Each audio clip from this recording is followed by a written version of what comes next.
Welcome to my channel, friends. In this video I will show you how the hailstorm which happened last week ripped our spinach plants. It came all of a sudden and we didn't have enough time to protect our plants. We also didn't have much plastic covers to protect all plants as well. The hail usually damages the plants and rips all the leaves, and it takes about at least 10 days for the plants to recover.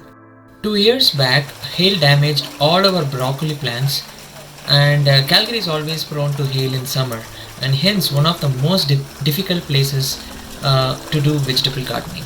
We were hoping that this hail doesn't damage much, and thankfully it was just a minor one. My dad was quite sad as all the hard work gets destroyed in quite a few minutes. We just waited for it to get over and then assess the damage it had caused.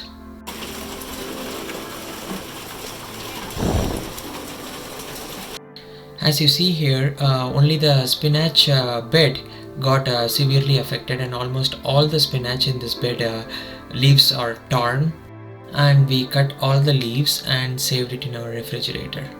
It will take a few more days for it to recover, and then it'll all be good again. Thank you.